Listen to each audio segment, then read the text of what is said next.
और तो फिर वो चीन हमारी 1000 स्क्वायर किलोमीटर पर ज़मीन पर कब्जा करके बैठा है। हम ये साबित कर चुके हैं, देश को बताना पड़ेगा कि नरेंद्र मोदी ने देश को झूठ कहा था कि ना कोई घुसा है ना कोई घुस सकता है।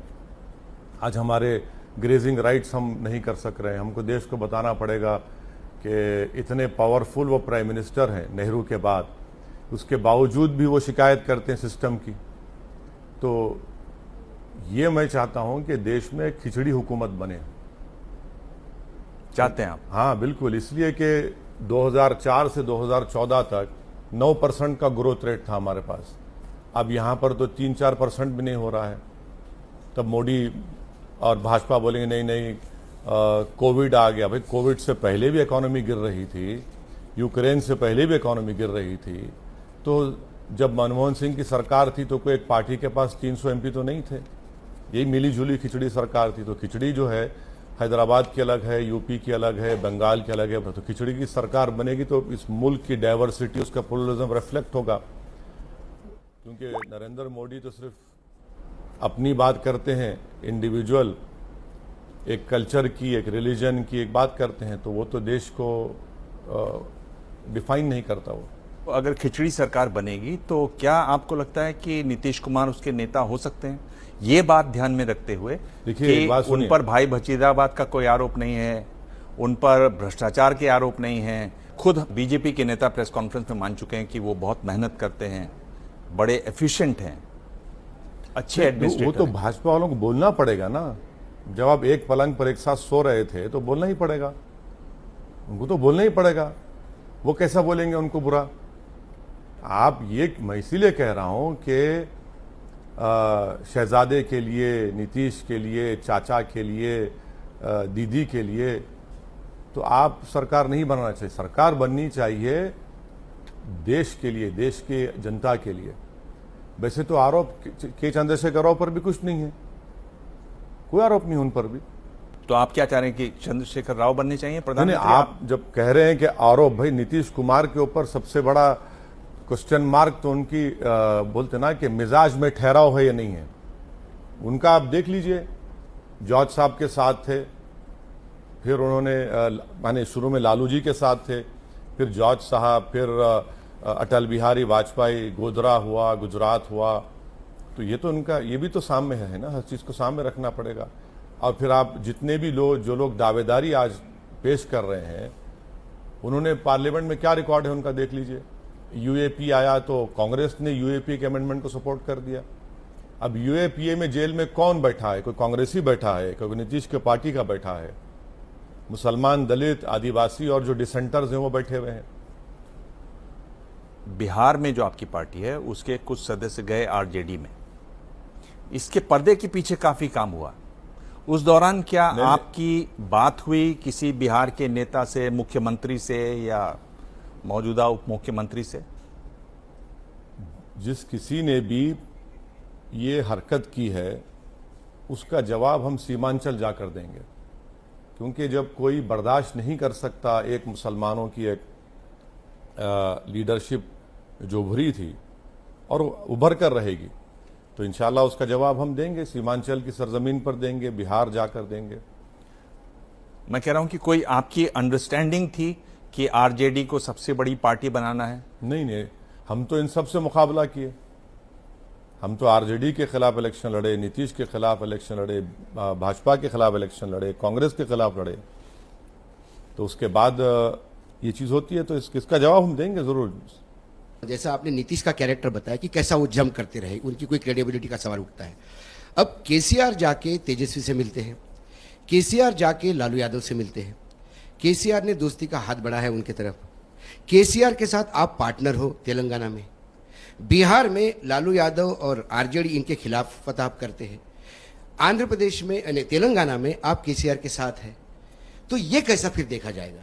फिर नीतीश जो करता है और आप जो करते हैं उसमें ज्यादा फर्क तो दिखता नहीं। तेलंगाना में मैं केसीआर के साथ कोई पावर शेयर नहीं कर रहा हूं, मेरा कोई मिनिस्टर नहीं है। और मुझे से पहले वो बोले भी थे, मेला नहीं चाहिए हमको।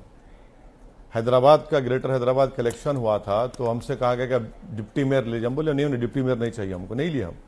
तो हम कोई उनसे पावर शेयरिंग नहीं कर रहे हैं। अंडरस्टैंडिंग तो है, नहीं, अंडरस्टैंडिंग, समर्थन तो करते हैं उनका आप राज्य में। देखिए, जहां पर वो सही काम करेंगे उसका समर्थन करते हैं, जहां नहीं करते उनकी मुखालिफत करते हैं।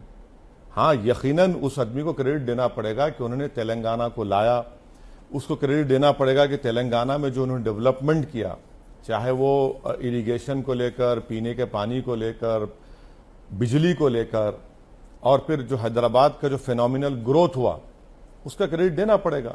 क्योंकि आपने नीतीश कुमार की बड़ी तारीफ में काफी फूल बरसा दिए, तो हम बोले भाई जब फूल बरसा रहे हैं तो केसीआर पे भी थोड़ा पत्ती बरसा दीजिए, फूल नहीं तो फूल की पत्ती बरसा दीजिए। इसलिए हमने उसका ये कहा है। नीतीश को आप एक तरीके से खारिज कर रहे हैं। नहीं, मैं कौन होता हूं खारिज करने वाला? आपकी क्या राय है नीतीश पर? आपकी राय उनको खारिज करती है। देखिए, हमारी राय ये है कि दोबारा भाजपा की सरकार ना बने, एक बात नंबर 1। और उसके लिए अगर कोई ये कहेगा कि मेजॉरिटेरियन फॉर्म ऑफ पॉलिटिक्स को असदुद्दीन ओवैसी को फॉलो करना पड़ेगा, मैं नहीं फॉलो करूंगा, मैं हरगिज नहीं करूंगा। अगर आप बोलेंगे सॉफ्ट हिंदुत्व को फॉलो करना पड़ेगा, मैं नहीं फॉलो करूंगा। फिर आप में और बीजेपी मोदी में क्या फर्क रहेगा? उस हद तक तो मुझे क्लैरिटी है। आपकी तरफ से अगर आपसे पूछा जाए तो कौन होने चाहिए प्रधानमंत्री पद के उम्मीदवार विपक्ष की तरफ से? नहीं, मैं इस बात को मानने को तैयार ही नहीं हूं कि 1-to-1 मुकाबला होना चाहिए, नहीं होना चाहिए। वो प्रधानमंत्री पद का तो एक ही उम्मीदवार होगा, एक ही तो प्रधानमंत्री। भाई 543 एमपी के लोकसभा की सीटें हैं, देश में बहुत से ज्ञानी और काबिल लोग हैं। आप सिर्फ चेहरों पे जाकर मुकाबला करेंगे, बीजेपी को फायदा हो जाएगा। तो 3-4 लोगों के नाम बता दीजिए। अरे क्यों 3-4 लोगों के नाम बताएंगे? 130 करोड़ का देश है, कोई भी बनेगा उसमें। चलिए, मैंने कह दिया, पहला नाम मैं खुद बोल रहा हूं, मैं बोल रहा हूं असदुद्दीन ओवैसी। मैं कोई नाम नहीं बोलूंगा। मैं ये देखिए, मोदी के नाम को आपने इतना बड़ा चढ़ाकर पेश कर दिया, मैंने, आपने, तमाम लोग जो भी हैं, कि क्या हुआ भाई? पंडित नेहरू के बाद इतना बड़ी मेजॉरिटी के साथ एक पावरफुल प्राइम मिनिस्टर आया, उन्होंने देश के लिए क्या किया?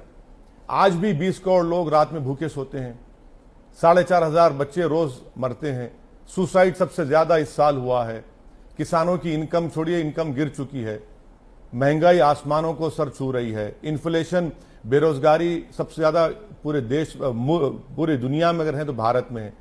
तो ये चेहरे पर मत जाइए। कमजोर मनमोहन सिंह कमजोरी थे, मगर इतने लोग, इतना बुरा हाल तो नहीं था ना।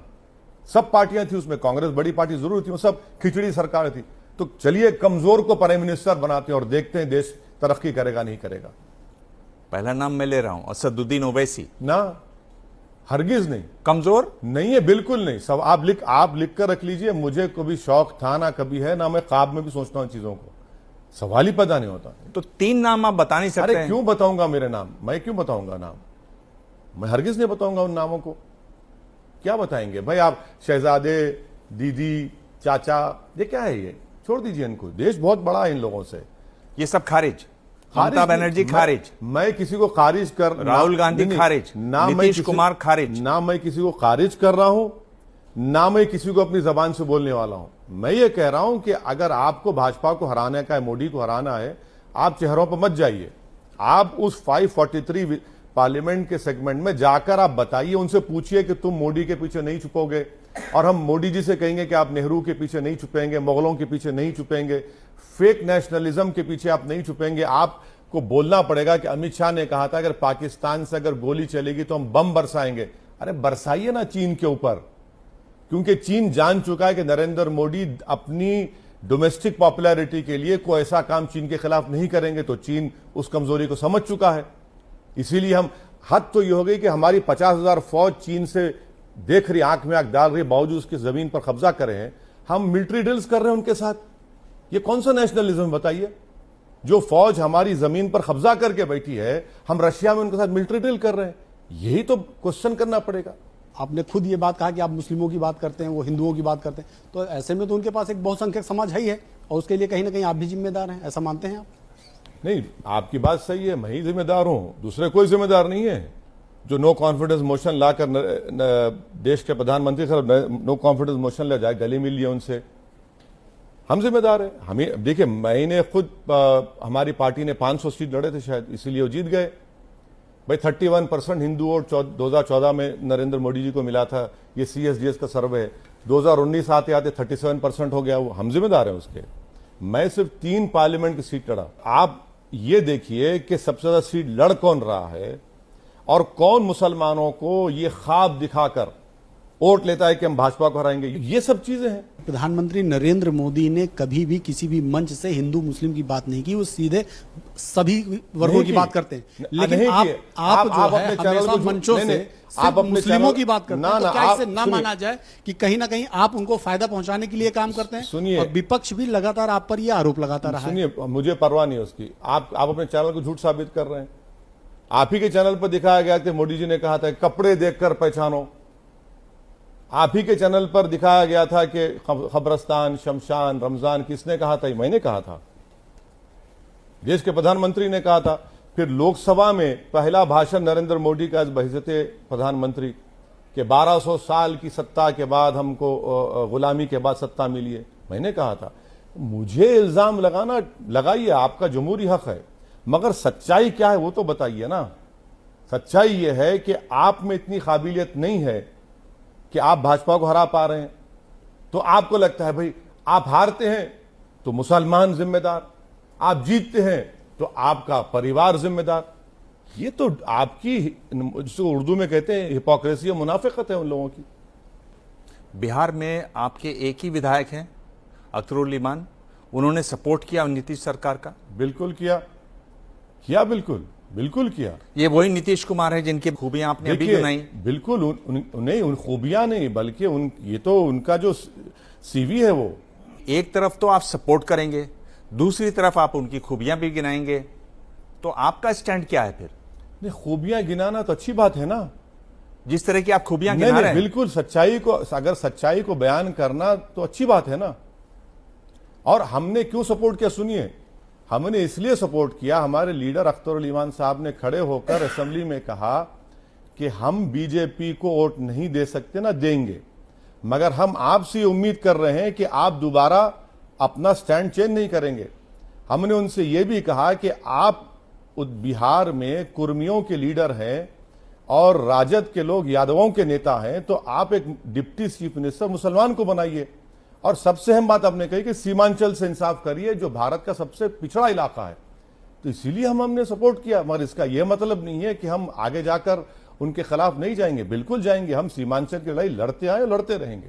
लोग देख रहे हैं कि एक तरफ आप सपोर्ट कर रहे हैं, दूसरी तरफ आप ऐसी बात कर रहे हैं। अगर ऐसे ही हैं, उन पे भरोसा नहीं किया जा सकता, वो इधर से उधर। मैं ये पूछ रहा हूं कि आप एक तरफ सपोर्ट कर रहे हैं, दिल्ली में आ जाते हैं उनके खिलाफ बोलते हैं, बिहार में उनके साथ खड़े हो जाते हैं। देखिए, बिहार में उनके साथ नहीं, बिहार की जनता के फायदे के लिए बीजेपी को रोकना था। हम तो नीतीश कुमार को आईना दिखा दिए कि आप कल तक वहां पर थे, आप उनको छोड़ के आए और आप यहां पर आके बैठ गए। अरे उनका समर्थन कर रहे हैं तो साथ नहीं होना।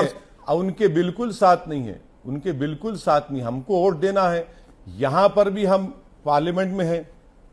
UAPA का अमेंडमेंट अमित शाह लेकर आए 2019 में, कांग्रेस ने वोट दिया, मैंने उधर मत जाइए, लोग देख रहे हैं। लोग ये पूछ रहे हैं कि आप समर्थन कर रहे हैं और समर्थन करने के बावजूद आप कह रहे हैं कि हम साथ नहीं है। साथ होना और क्या होता है? बिल्कुल नहीं है। क्या पावर शेयरिंग कर रहे हैं?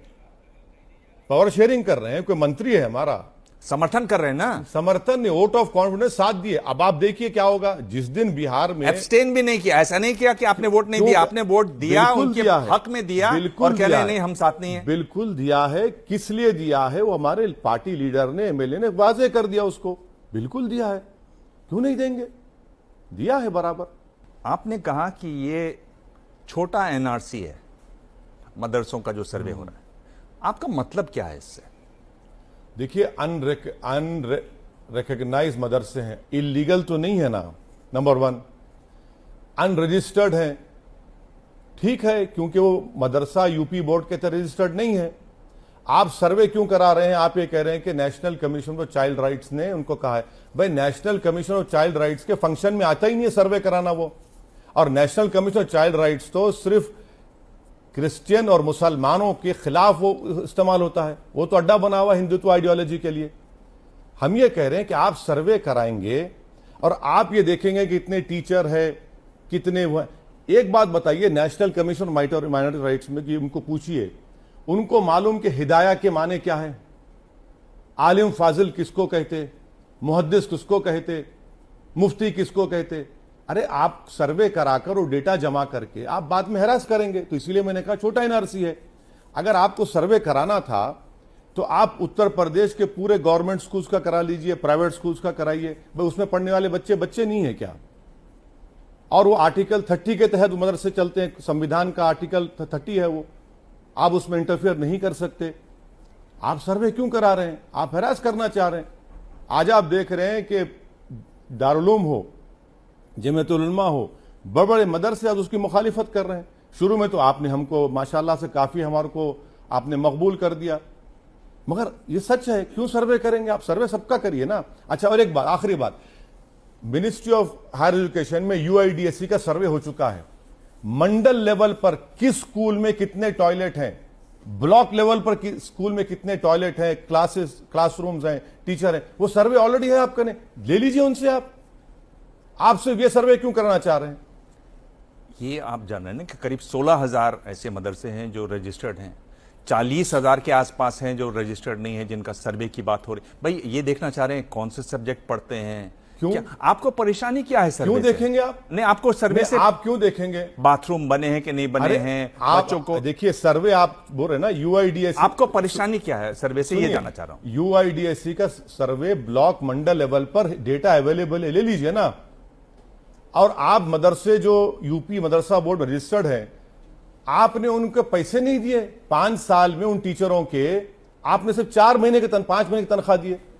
भाई दीजिए ना, 700-800 करोड़ बाकी है, देते क्यों नहीं आप?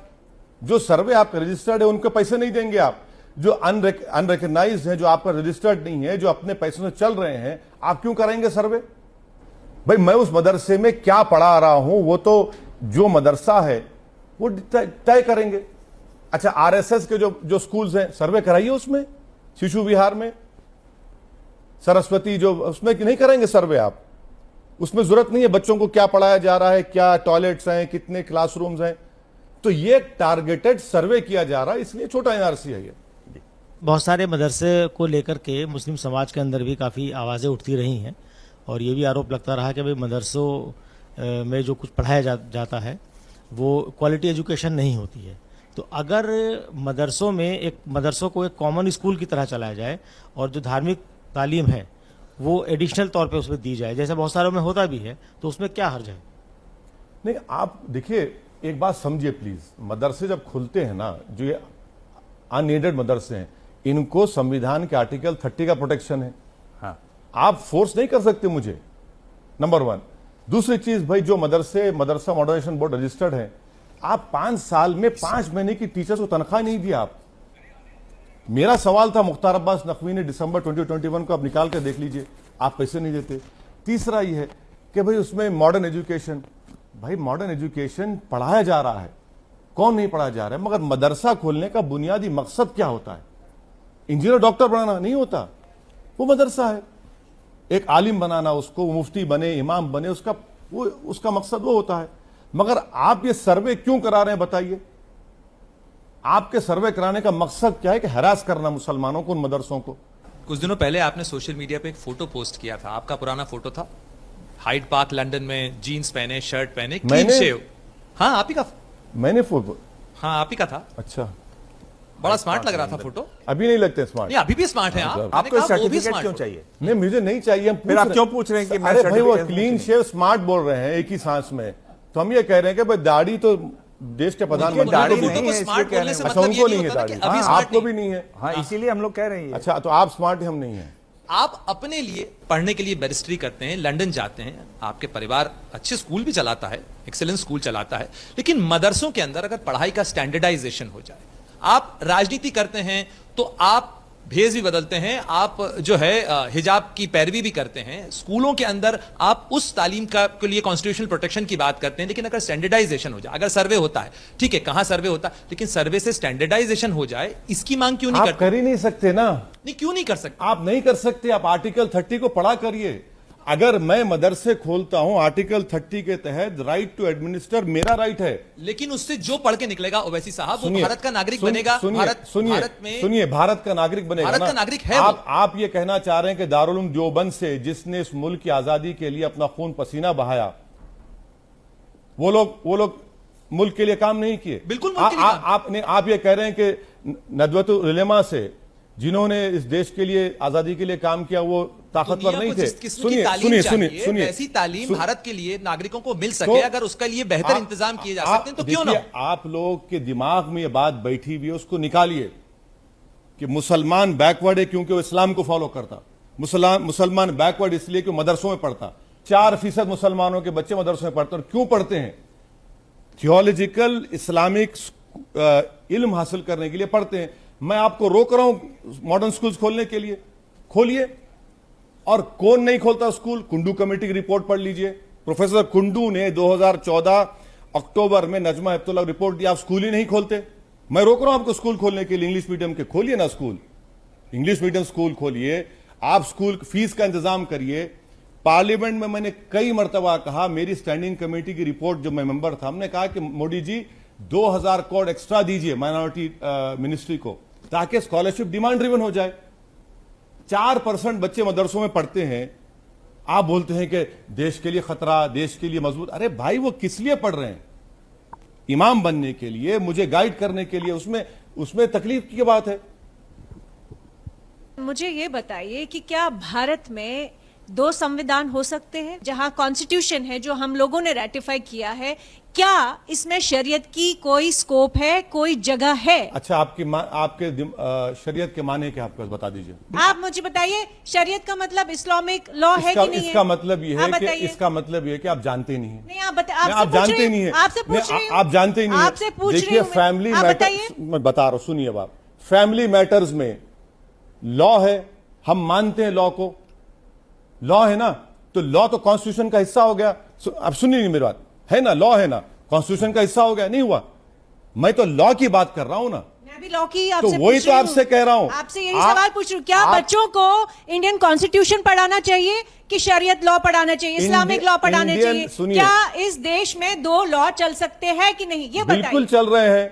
मुस्लिम मैरिज एक्ट रिकॉग्नाइज्ड है, कॉन्स्टिट्यूशन का हिस्सा है ना? आपने ट्रिपल तलाक को बैन किया, दूसरों को बैन नहीं किया क्योंकि लॉ है उसका। आप बोलिए देश में 2 कानून। अब आपका जवाब दे रहा हूं, अब आप रुक जाइए। सीआरपीसी में आईपीसी अमेंडमेंट्स नहीं होते हैं। राजा राम मोहन राय कहां पढ़े थे? मदरसे में पढ़े थे। आपकी इत्तला के लिए, आपके इल्म इजाफे के लिए कह रहा हूं, राजा राम मोहन राय मदरसे में पढ़े थे। अल्लामा फजल खैराबादी जो काला पानी की सजा में मर गए, इंतकाल हो गया, मदरसे में पढ़े। मौलाना महमूदुल हसन माल्टा की जेल में 3 साल थे, मदरसे में पढ़े। हुसैन अहमद मदनी देश के फिर मदरसे में पढ़े।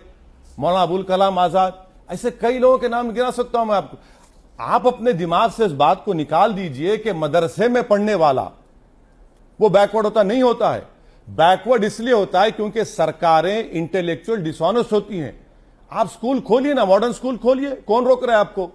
देखिए, पर इसमें अगर आप देखें, मदरसा स्कूल है, पर स्कूल के 2 थॉट्स है ना। एक तो देवबंद और नदवा वाली बात होती है, दूसरा कहते हैं कि भाई आप अलीगढ़ मुस्लिम यूनिवर्सिटी है, जामिया है, वहां पढ़ाइए। ये 2 अलग हैं। तो इसमें आप किस तरफ खड़े होते हैं, या आप चाहते हैं कि दोनों होनी चाहिए? बिल्कुल दोनों होनी चाहिए, कि बुरी बात क्या है? दारुल उलूम देवबंद है, नदवतुल उलमा है, जामिया अशरफिया है, अलीगढ़ मुस्लिम यूनिवर्सिटी है, सब है, क्यों नहीं है?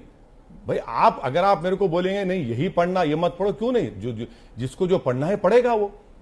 मगर आपके दिमाग में ये बात बैठी हुई है, मेरे दिमाग में कोई आपसे नहीं, सबसे कह रहा हूं कि भाई इस्लाम की वजह से बैकवर्ड होता है मदरसे। भाई वो बात नहीं है। मैं ये पूछ रहा हूं कि पिछले 8 साल में देश के प्रधानमंत्री ने कितने स्कूल्स खोले? अच्छा, वो स्कूल छोड़ दीजिए, आप 2000 करोड़ दीजिए, डिमांड ड्रिवन करिए स्कॉलरशिप को। आपको मालूम सर, हर साल जो माइनॉरिटी की 3 स्कॉलरशिप है, pre matric, post matric, merit cum means, 1 crore मुसलमान बच्चे स्कॉलरशिप से महरूम होते हैं। इतना जज्बा है पढ़ने के लिए। ये स्टैंडिंग कमेटी की रिपोर्ट मेंबर था मैं। आप देते नहीं हैं, आप दीजिए ना, फिर देखिए क्या होता है। असम के मुख्यमंत्री हैं, वो मदरसों पे क्या कह रहे हैं वो सुन लीजिए। समाज में धार्मिक परंपरा रक्षा करने के लिए बहुत इंस्टीट्यूशन होता है, लेकिन जब वो धार्मिक परंपरा रक्षा करने का नाम में अगर कोई अल कायदा का ऑफिस मदरसा को बना देता है तो उनको आप मदरसा बोलेगा कि अल कायदा का ऑफिस बोलेगा? तो मेरा हिसाब से मैंने मदरसा नहीं तोड़ा हूं, मैंने अल कायदा का कार्यालय को तोड़ा। अरे चीन को भिजा दीजिए, इसको यहां भिजा दीजिए, लद्दाख को, इनको जाके चीन को तोड़ के आइए। 1000 स्क्वायर में चीन कब्जा करके बैठे हैं, सरकार बैठी है, बड़ी बड़ी बात कर रहे हैं। और एक बात सुनिए, अगर कोई मदरसे से, छोड़ दिया, अब आपको डायरेक्ट बोलता हूं, एबीपी के इस न्यूज चैनल में इतना बड़ा आपका ऑर्गेनाइज, अगर कोई पकड़ा जाता है कोई टेररिस्ट ऑर्गेनाइजेशन के लिए, मैं आके स्टूडियो तोड़ दूं स्टूडियो को पूरा में? आप बोलिए, खुदा ना खास्ता अगर कोई आपका एक एम्प्लॉय पकड़ा जाता है, स्टूडियो तोड़ दें आके हम। ये वही कह रहे हैं। बोजाई गांव में एग्जाम्पल दे रहा हूं, नोटिस है मेरे पास फोन में, आप सिर्फ 12 घंटे का टाइम देते हैं, सुबह 1:30 बजे 260 बच्चों को निकालकर गांव वाले अपने घर में रखते हैं। 3 साल से मदरसा है।